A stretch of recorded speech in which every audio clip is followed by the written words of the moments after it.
The long-haired Macdaddy is trampling around in Europe. The long-haired, swift-foot, two-timing freakazoid from the pit of hell, who is probably Fidel Castro's father, Justin the Weasel Trudeau, is in Europe, and he is manhandling all the male politicians, Emmanuel Macron, Sadiq Khan. Y'all saw the video there. Y'all saw the pictures there of him, and Macron is manhandling him back. I don't know what's going on, but more importantly, there are poll numbers now that have come out that show that the Macdaddy, you tacky-headed, Tim Hortons coffee drinking Canadians, are putting your trust in this Macdaddy again after he was low in the poll numbers. He was going up, and as usual, y'all with your tacky headed stuff, y'all go back to this Macdaddy again, after all this guy has done to this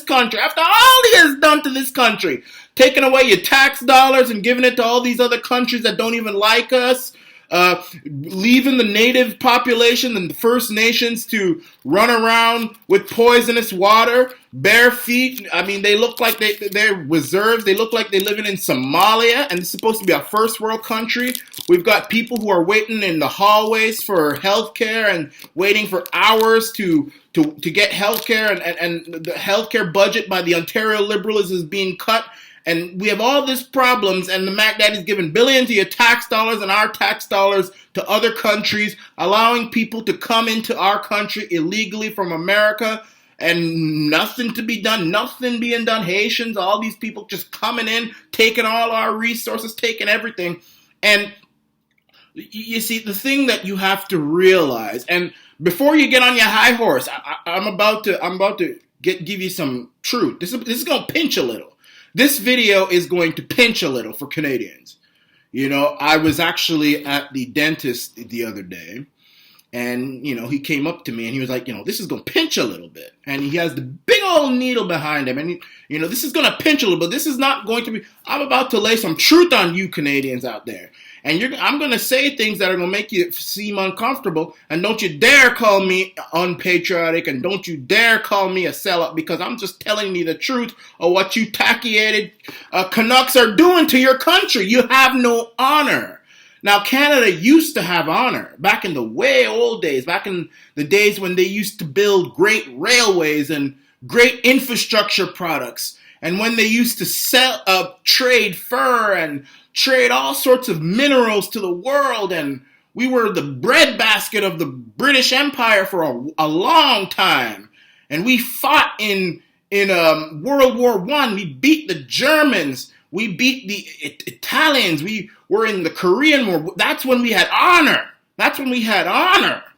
Canadians had honor back then. We did things. We elected politicians who put our country first, and we wouldn't even spit in the direction of a politician who wanted to put any other country first. You must be out of your damn mind. You'd be thrown out of the country so quick your head would spin. That's when Canada had honor, my friends. Honor. But ever since the 1960s, the late 1960s, that fundamental gene of honor, which has helped great nations and great empires and great societies, big and small. You could go back to the Egyptians, you could go back to the Greeks, the Italians, the Germans. I mean, you could go back to the French Empire, you could go back to the British Empire, you could go back to Genghis Khan and the Russian Empire and all these. The thing they had honor. That's the fundamental ingredient. Now, I never said that Canadians are not smart. They are very smart.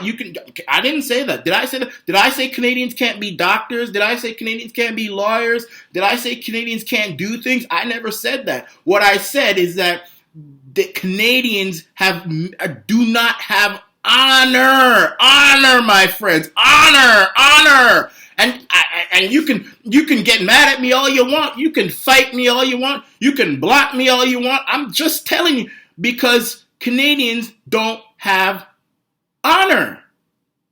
They don't have honor. And the whole world knows it. And I'll tell you why you don't have honor. Because a country that has honor would not have touched this long-haired, swift-foot, freakazoid, Macdaddy, Justin Trudeau with a 10-foot pole. No country with honor would do that. No country with honor would allow our debt to keep going up and up and up and up and up and up and up, and eventually we're going to pay more on the interest than we do on healthcare and on interest. No country with honor would allow billions and billions of our tax dollars to go to Indonesia and African and Middle Eastern countries. Most of these countries don't even like us, and we're just giving them all this money, and we have our native population with no drinking water. We're cutting benefits for our veterans, and the Macdaddy is saying that veterans are asking for too much. A country with honor would not have allowed that. And now, you got a new poll out that suggests that this Macdaddy is up 41%.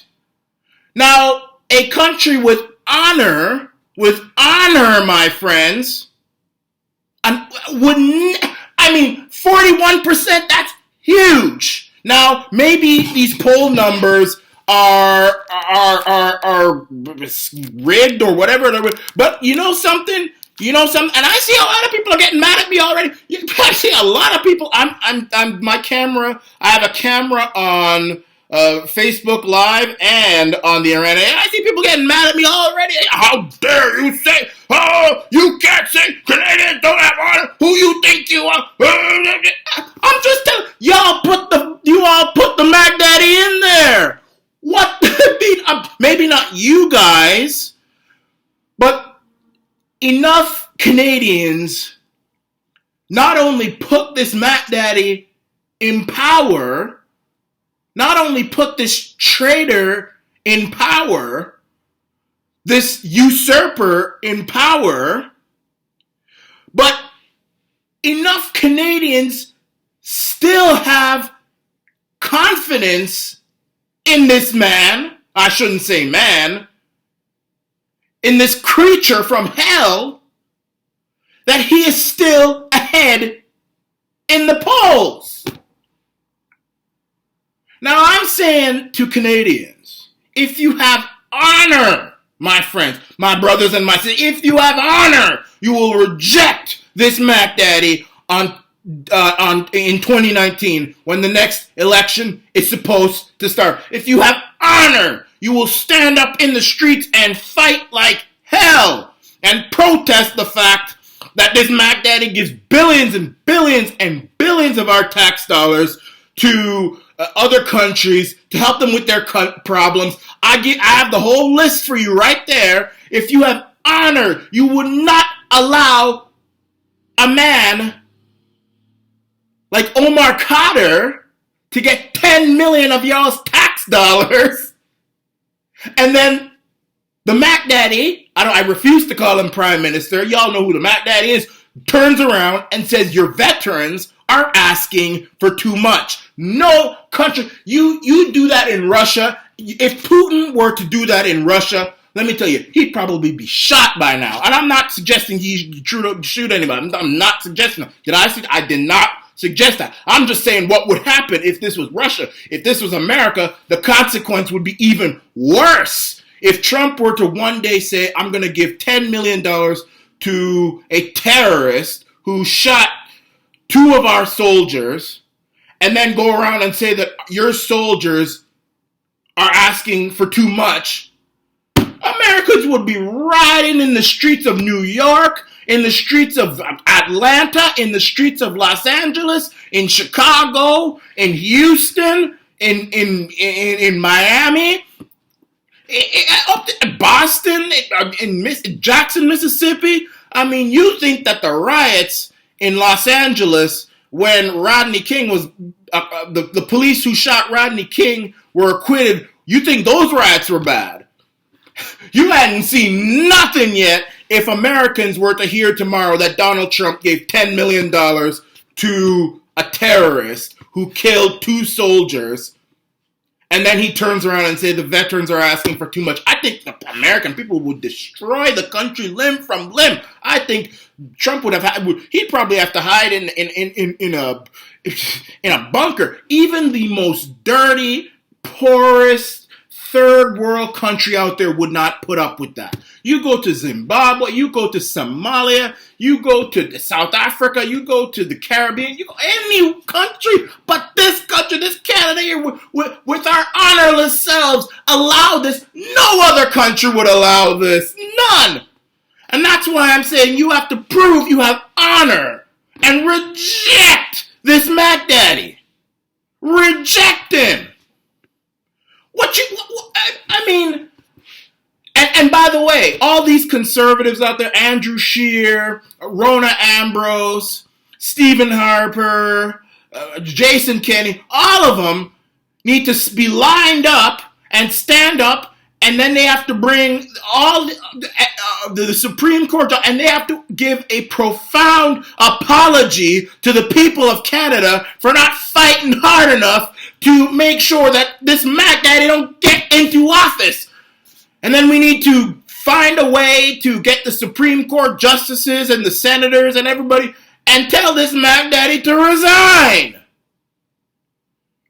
And then we have to go into 40 days and 40 nights of prayer and put on cloth and ashes and beg God for forgiveness for allowing this two-timing pipsqueak vice president of the third region of hell, Justin, the long-haired Macdaddy Castro Trudeau, to be even given the chance to rule this once great nation.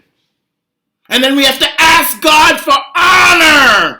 Don't ask him for anything else. Don't ask him for a new prime minister. Don't ask him for $1 million. Don't ask him for better infrastructure. Don't ask him for better healthcare. Ask God for honor. Honor. Honor. Ask God to give each and every one of you tacky-headed Canadians honor. Now, a lot of you guys up here, y'all are pretty upset with me right now for bashing the country. Let me tell you something. I love this country. I love this country. Let me tell you, I was born in this country, partly raised in this country. I have dual citizenship, American, Canada. You think I have to stay up in here in this freezing cold weather and all this stuff? I could be in Florida, I could be in Georgia, I could be in Alabama, I could be in Mississippi, I could be in Texas, I could be in New Jersey, I could be in anywhere. I wouldn't say California because that's the people in California have even. The thing is, I love this country. And then people say, well, if Canadians don't have honor, why are you talking to them? God sent me.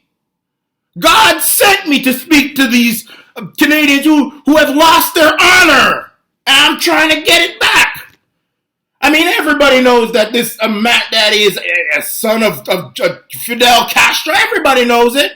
Everybody in the parliament knows. Andrew Scheer knows it. Stephen Harper knows it. Lorene Harper knows it. Benjamin Harper knows it too. And then on top of that, you got him, and then you got Kathleen Wynne over there trying to compare Doug Ford to Donald Trump. Let me tell you something, my friends. The person that Donald Trump wants above all others to win the next election in 2018 in Ontario is Kathleen Wynne. It'd be even better if it was Andrew Horvath. But Kathleen Wynne has done such a great job at giving Americans more and more jobs from Ontario. Why would he want to? He wants her. You think he wants Doug Ford, who's going to bring those jobs back from West Virginia and from Mississippi and Texas and New Jersey? No way. But anyway, my friends, that's my thing. We can't allow this anymore. We're soon at the point where we're going to be paying more money to our interest on the debt than on our healthcare and infrastructure, education, all that stuff, both federally and Ontario provincially. We're losing all of our jobs. Only jobs that are being created in Canada are public sector jobs. Billions of our tax dollars going overseas to other countries that don't like us. We can't take this any longer. This is the Arana Nation.